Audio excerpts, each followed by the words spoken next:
It all started with the history and the mechanics for me. Hey everyone, I'm Chase, founder of Oak & Oscar. Welcome to the next episode of The Watch Table.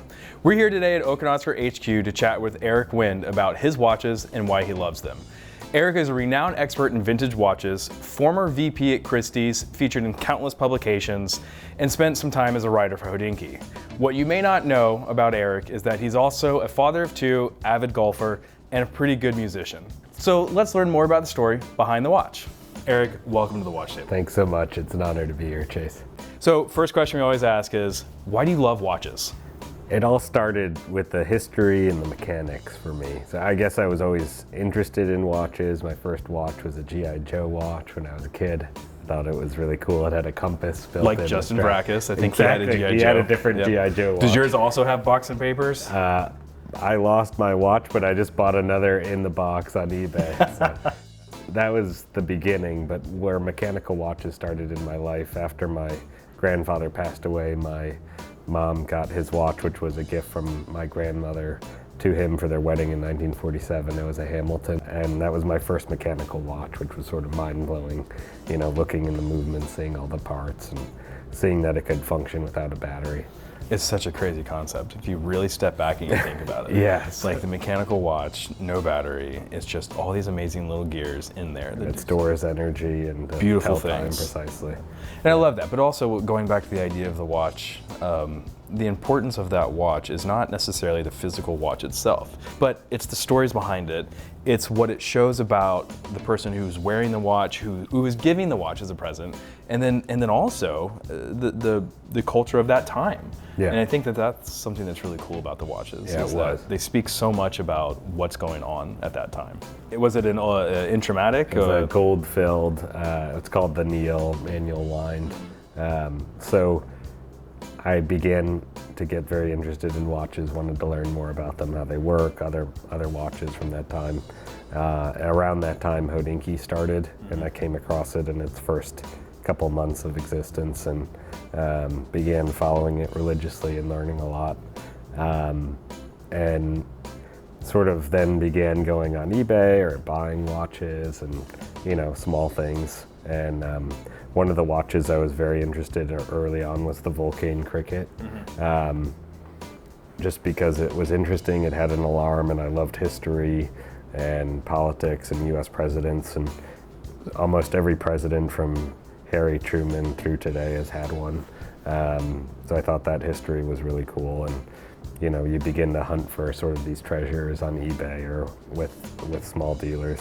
I was sort of buying watches and then began sort of corresponding with Ben Clymer about interesting watches I'd see for sale and sending him leads. Hodinkee in those days was almost exclusively vintage watches, and was sort of like Bring a Loop is today, but it was once a day, like here's an interesting vintage watch for sale. Sure.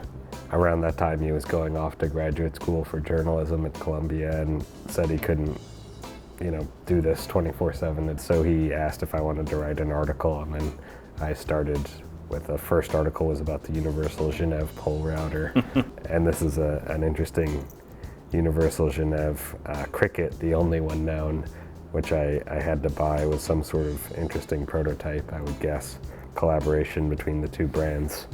So Universal Genève's been a very interesting and one of the brands I really love, I think partially because they don't really exist today. It's just amazing to see those brands come back. Really and you're kind of like how Doxa is with their sub and everything, and that's a fun re-envisioning of what the history of that is. Yeah. And it'd be great to see that. Yeah. I began to get really seriously interested in vintage watches after that, and you kind of quickly, once you start getting into watches, it's a slippery slope. Yeah, develop your list of like grail watches. And sort of very early on, one of the watches I wanted most was an Ed White. Most Ed Whites have, you know, a lot of wear and tear. So it took a number of years to find one that was in the condition I really like, with an unpolished case and very attractive dial. So I was really excited to find that one. But that's actually something that you are all about great condition, by all means. But at the same time, you also appreciate a case, a dial, hands, etc. that has some patina. I do, yeah. I guess originality is the most important thing to me, and coherence, where if something is really worn, I like it to all look like natural and together like it would have been. And if something's really mint, I also like it to be coherent in that way. Sure, it's almost that saying that an honest watch. Yes, yeah. I like it to be sort of as it was without things swapped around. Yeah, and I have these inconsistencies maybe in some of these vintage watches that have this beautiful dial but hands that look like they've been through a wringer.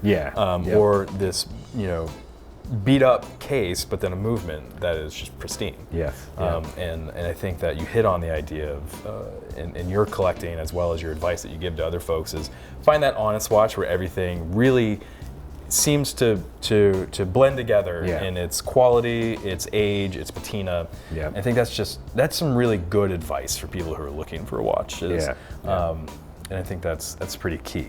And I know one watch that you were talked about previously that's a very honest watch is this beautiful piece, the Patek Philippe. It's 3700/1. The /1 is a wider bracelet. It's the earliest version. I guess there's two types of people in the world, Royal Oak people and Nautilus people. And I've always been more attracted to the Nautilus. I really just love to wear it. It's like when you have it on your wrist, the design of the case and the bracelet together, it's like almost like a piece of armor on your wrist. So you're talking about, an old, a Grail originally, an Ed White Speedy. A Grail then becomes a Nautilus. But then you kind of have a new Grail. So this thing that we all know and love, the Rolex Paul Newman Daytona. A storied watch. This one came from the original owner. It's the same reference that Paul Newman himself wore, the 6239, has the red seconds track and steel bezel. There's 6 different references of Paul Newman model. I would take any of them, of course. I'm not picky, but there's something sort of very charming and attractive about the red track. A little bit sportier as well. After the house is paid for and everything else, this would be a watch that I would really like to have in my collection. It's it really is an amazing watch, and seeing them in person, you're reminded, frankly, why they're so cool. It's just so interesting how markets change and how things move. Now, frankly, I was hoping to pick that watch up and see an inscription on the back. There wasn't one there, but that's okay. That's okay. You did bring a watch with an inscription on the back, which I think is really fun. And this is a watch that you wouldn't have thought would have an inscription on this with an anonymous black dial chronograph. But it's a really fun piece. It really is. And you could, if you want, you can tell us a little bit more about that. So it was sort of one of the privileges of my life to watch Hodinkee grow over that period from 2010 to 2015 when I left to go to Christie's. It's a watch that I could really wear the rest of my life every day and be a very happy man. It's got brigade numerals, steel, big watch, 38 millimeters, and it's a gilt dial, so the gold really pops. It's a good looking piece for sure. And what, again, is important about that piece is the story behind it and why it's on your wrist now. Exactly. And I think that, to me, is just as cool as the watch itself. It really is. Which, in a way, brings us to another piece that's on the table that we haven't talked about yet. I first met you in person at a Christie's auction. I happened to have been in New York. I think it was in 2015, maybe 2016. Of course, we've become friends over the past couple of years, and we were at a collector's dinner, if you will, and we were talking about watches. And the entire premise behind this watch was that it was for, it's called the Batch Number 1. We created this watch for our owners and their watch friends. And this is the very first time we've ever really publicly acknowledged even the existence of this watch. I showed you this watch, it was, I think, literally the day or two before we were launching it. And I think your enthusiasm for it blew me away and was so appreciative. I love the fact that you tell me this is one of the 2 daily chronos that you'll cycle through. And it's just a cool thing for me. It's an honor for me, really, to sit here, in a collection of some pretty amazing pieces. And that's how we feel about so many of our owners, is that our watch sits in their collection. Whether their collection is of 1 piece, 2 piece, 30, 50, 100, it's such an honor. Yeah, and it's really so cool to have someone appreciate what we do. And what I really liked about the watch is that, of course, I've always been interested in PVD watches, owned a number of vintage PVD watches, but they always have black dials. And they've got, I'm not really a guy that just wears all black all the time, so I always feels too stark to me. Sure. And I love the white dial with the PVD case. It's something that I've never seen, and I thought was really executed well, and I love the orange accents. I appreciate that. Yeah. So I think with that, we might be able to move to the rapid fire questions. Sure, that's great. So obviously the first question is, what's your favorite complication? I would say the chronograph. Sure. If you could live anywhere in the world, where would it be? I'd say Florida still. Which Florida is where still? I live now. Yeah. Yeah. If you could have any superpower, what would it be? To fly. To fly. Yeah. Okay. Who'd win in a fight? Paul Newman or Steve McQueen? Probably Steve McQueen. Yeah. And then the last question. How many spring bars are in the bottle? I bet 255. 255. Yeah. All right. 255. So with that, thank you very much for coming to the watch table. I greatly appreciate it.